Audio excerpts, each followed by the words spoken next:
দেখুন মাছের ছালটা দেখে মনে হচ্ছে ঠিক সাপের খোলসের মতো। এটা হলো পুরুষ মাছ, আর এটা হচ্ছে মহিলা মাছ। হ্যাঁ,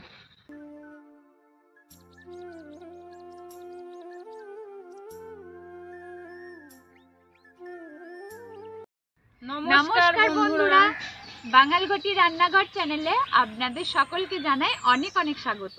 প্রতিদিনের মতো আজকেও চলে এসেছি আবার নতুন রেসিপি নিয়ে। আজকে আমাদের রান্নাঘরে দুটো রেসিপি হবে, একটা ফিশ ফ্রাই আর হবে মাশরুম। তো চলুন আজকের ভিডিওটা এখানেই শুরু করি।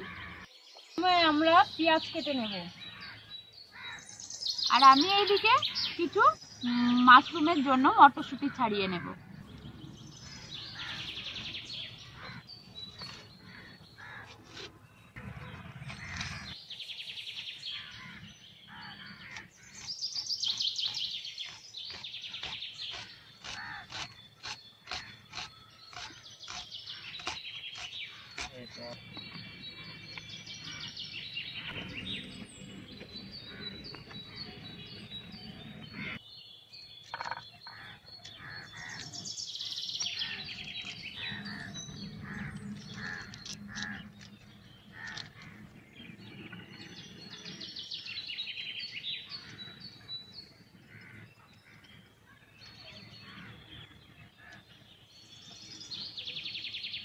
এটাও কেটে নেব।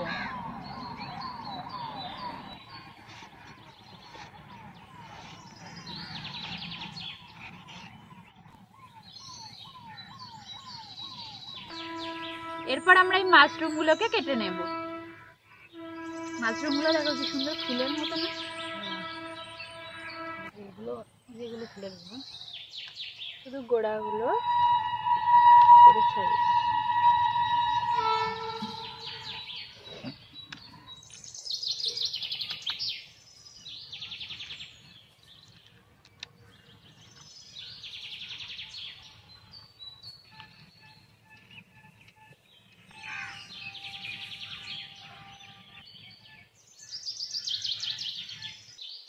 এবার আমরা আলুগুলোকে কেটে নেব।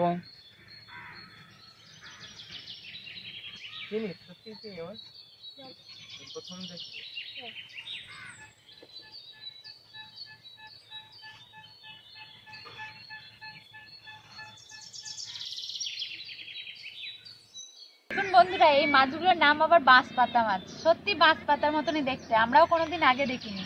এবারে দীঘা গিয়েছিলাম, ওখানে গিয়ে ওখান থেকে কিনে এনেছি। আজকে এই বাঁশ পাতা মাছটারই ফিশ ফ্রাই করব। তো চলুন আগে মাছগুলোকে কেটে নিই আমরা।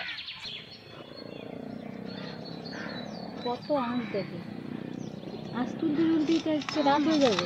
বড় বড় তাই না? হ্যাঁ, অনেক আঁশ। আঁশে সেই আঁশ তোলার একটা ইয়েটা দই দিয়ে আঁশ তুলি, তাড়াতাড়ি উঠে যেত। তোমার দিকে তোলো, আমি এদিকে যতটা পারি এইভাবে তুলি আঁশগুলো। এই যে দেখুন বন্ধুরা, এইভাবে নাকি মাছগুলোর ছালগুলোই ছাড়িয়ে নিতে, আঁশ ছাড়াতে হয়নি।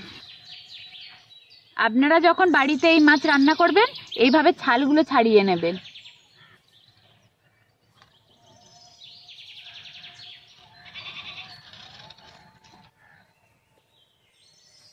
দেখুন মাছের ছালটা দেখে মনে হচ্ছে ঠিক সাপের খোলসের মতো। ছালটা উঠে চলে যাচ্ছে, তার জন্যে। বোন ওইদিকে মাছ ছাড়াচ্ছে, আমি তখন শিলনোড়া এগুলো বেটে নেব। প্রথমে বাটবো রসুন।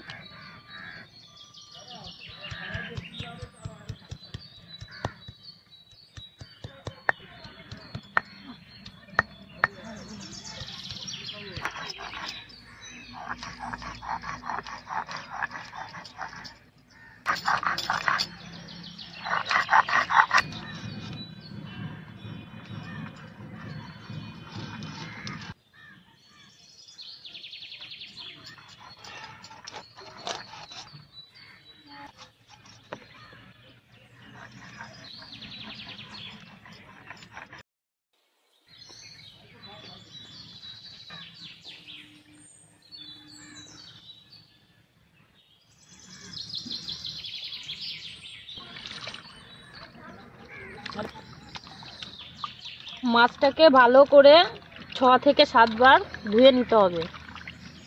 এই টমেটোগুলোকে বেটে নেব।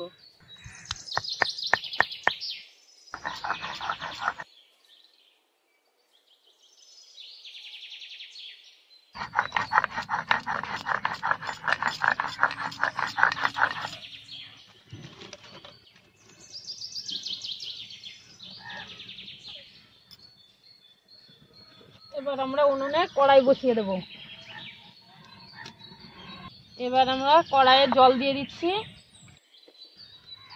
এবার জলের মধ্যে মাশরুমগুলো দিয়ে হালকা সিদ্ধ করে নিতে হবে।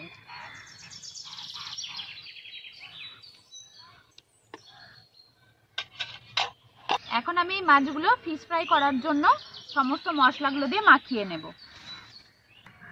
প্রথমে দেবো পেঁয়াজ আর কাঁচা লঙ্কা বাটা, দেব রসুন বাটা,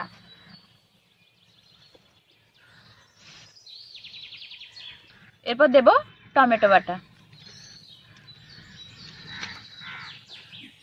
দিয়ে দেব 2 চামচ নুন, লাল লঙ্কার গুঁড়ো,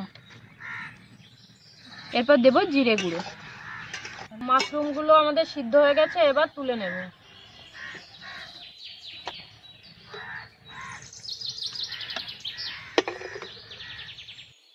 দিয়ে দেব আদা বাটা আর দেব হলুদ গুঁড়ো। সব শেষে দিয়ে দেব একটু সরিষার তেল।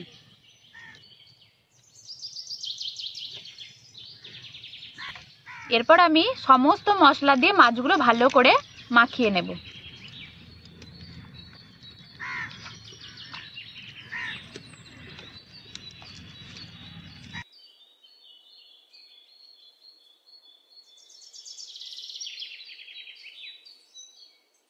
আমাদের কড়াই গরম হয়ে গেছে, এবার কড়াইয়ের মধ্যে তেল দিয়ে দেবো। এখন গরম তেলের মধ্যে পেঁয়াজগুলো দিয়ে পেঁয়াজগুলো ভেজে নেব।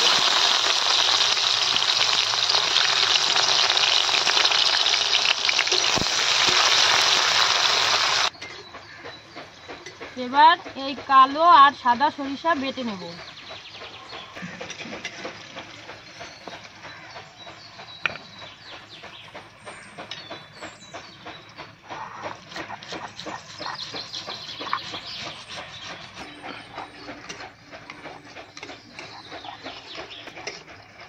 আবহাওয়াটা আবার সেই মেঘলা করে এসছে, এক্ষুনি মানে আবার বৃষ্টি শুরু হয়ে যাবে।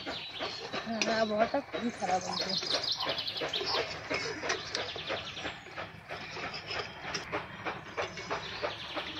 আবার দেখো মনে হচ্ছে না কত ভোরবেলা, চারিদিকে কুয়াশা হয়ে গেছে।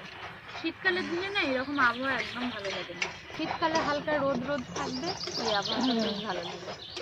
আর এই শীতের উপর আবার এই মেঘলা আকাশ, আরো ঠান্ডা হচ্ছে না? হ্যাঁ আরো বেশি ঠান্ডা লাগে।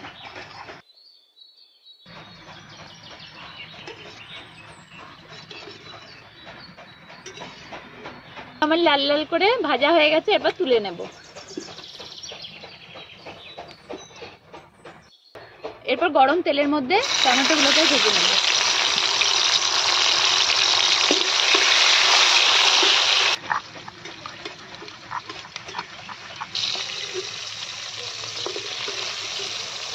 এখন ভাজা টমেটোগুলো আমরা বেটে নেব। গরম তেলের মধ্যে ফোড়নের জন্য দিয়ে দিচ্ছি কালো জিরে। মাছটা ম্যারিনেট করা কিছুক্ষণ থাক, এদিকে তখন মাশরুম মশলাটা রান্না করে নেব। যে মাশরুমগুলোকে সিদ্ধ করে রেখেছিলাম সেইগুলো এখন তেলের মধ্যে দিয়ে ভেজে নেব।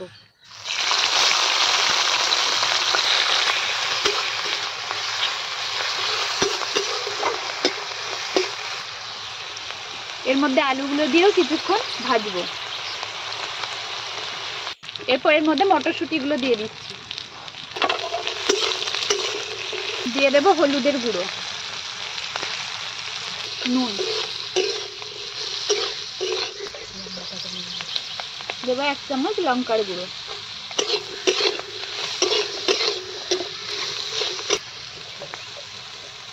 এক চামচ দেব জিরে গুঁড়ো, মিরি লঙ্কার গুঁড়ো,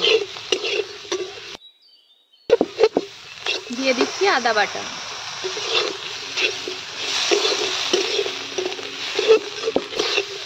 আমরা যে টমেটো আর পেঁয়াজটাকে আগে থেকে ভেজে বেটে রেখেছিলাম সেটা এর মধ্যে দিয়ে দেব।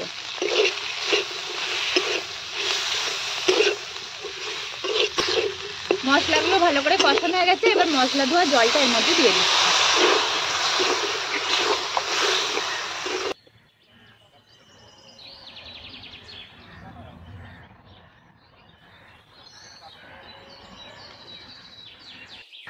এখন এর মধ্যে দিয়ে দেব সরিষা বাটা।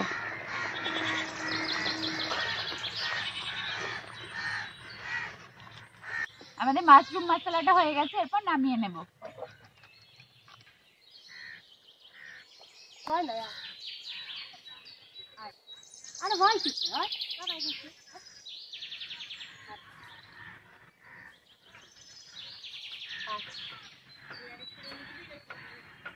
কড়াই গরম হয়ে গেছে, এবার দিয়ে দেবো সরিষার তেল। মাছগুলো প্রায় আধ ঘন্টার মতো আমরা ম্যারিনেট করতে রেখে দিয়েছিলাম, ভালোভাবে ম্যারিনেট হয়ে গেছে। এরপর এগুলোকে ফ্রাই করব। আর আপনারা কে কে বাঁশপাতা মাছ আগে খেয়েছেন অবশ্যই একটা কমেন্ট করে জানাবেন। তেলটা গরম হয়ে গেছে, এরপর মশলা মাখানো মাছগুলো দিয়ে দেবো।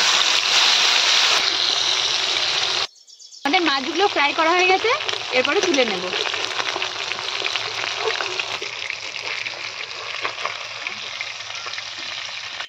কাল থেকে অপেক্ষা করছে কখন ফিশ ফ্রাই হবে আর ওরা খাবে। সে দেখ কেমন হয়েছে fish fry. Beautiful. Fish fry আমাদের হয়ে গেছে, এরপরে একটু টেস্ট করে দেখবো ফিশ ফ্রাইটা কেমন হয়েছে। দারুণ দারুণ হয়েছে। বন্ধুরা, আজকের রেসিপি দুটো আপনাদের কেমন লাগলো সেটা অবশ্যই কমেন্ট করে জানাবেন। আর লাইক শেয়ার কমেন্ট করতে একদম ভুলবেন না। দেখা হচ্ছে আবার নেক্সট ভিডিও।